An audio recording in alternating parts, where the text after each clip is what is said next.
ఆకాశం నుంచి దాడి. ఇది ఒక యాక్షన్ కథ. కట్ చేస్తే రాత్రి 2 గంటలు.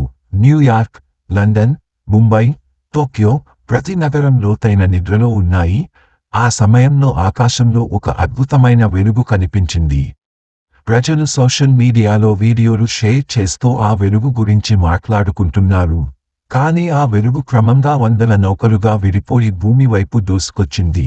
కొన్ని క్షణాల్లోనే నగరాలు చీకటిలో మునిగిపోయాయి.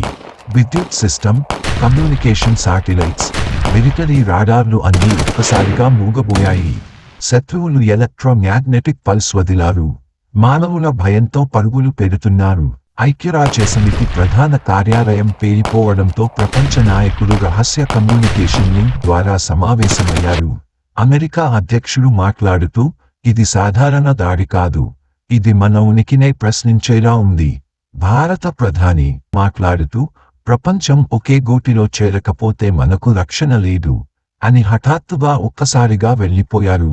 రష్యా అధ్యక్షుడు మాట్లాడుతూ, ఇది మానవ జాతి చివరి యుద్ధం కావచ్చు, తక్షణమే చర్యలు తీసుకోవాలి.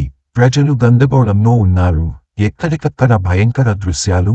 నౌకలు నగరాలపై ఎర్ర కిరణాలు విసురుతూ భవనాలను కూల్చేశాయి. కానీ ఆశ్చర్యకరమేమిటంటే వారు మనుషులను చంపడం కాకుండా అపహరించడమే చేస్తున్నారు. శత్రువుల రూపం ఎలా ఉందంటే, ఒక యుద్ధభూమిలో మిగిలిపోయిన అమెరికన్ సైనికుడు మొదటిసారి వారిని చూశాడు. పొడవాటి శరీరం, వెండి కళ్ళు, ఉక్కువలె మెరిసే కవచం. మానవుల్లాగే కనిపిస్తున్నా ఒక లోహపు గళం వలె చాలా భయంకరంగా ఉన్నారు. ఎలా అంటే బాహుబలి సినిమాలో కాలకేయ సైన్యువోలా. శత్రువుల నాయకుడు మాట్లాడుతూ, మీరు మాకు భవిష్యత్తులో ముప్పు, అందుకే మేము ముందే వచ్చాము. యుద్ధం మొదలైంది. ప్రపంచంలోని అగ్రశ్రేణి శాస్త్రవేత్తలు ఒకే జట్టుగా ఏర్పడ్డారు. భారత శాస్త్రవేత్త విజార్డ్ శత్రువుల సిగ్నల్ను డీకోడ్ చేశాడు.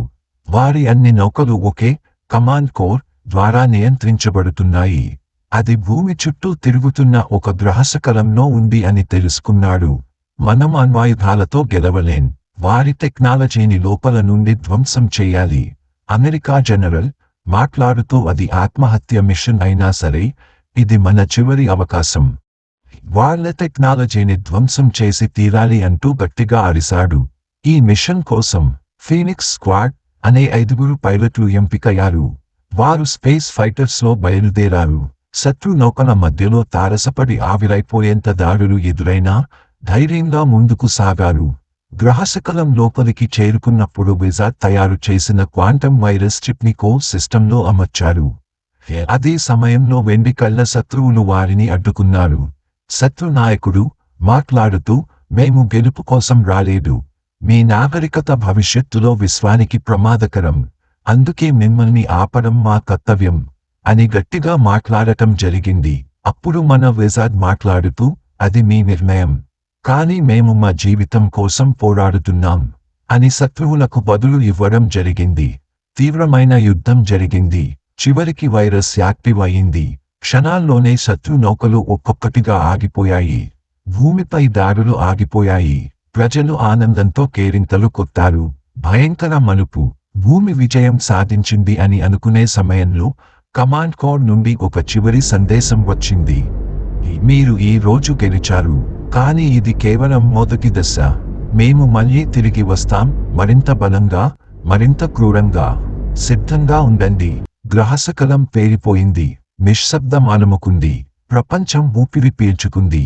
కానీ ప్రతి ఒక్కరి మనసులో ఒకే ప్రశ్న మిగిలింది. వారు మళ్ళీ వస్తే మనం నిజంగా సిద్ధమవుతామా? ఇది నేను రాసుకున్న కథ. నచ్చితే మన ఛానల్ సబ్స్క్రైబ్ చేయండి. అలాగే లైక్ చేయండి, షేర్ చేయండి. ఇటువంటి కథలు మరిన్ని కావాలంటే నాకు సపోర్ట్ చేయండి ప్లీజ్.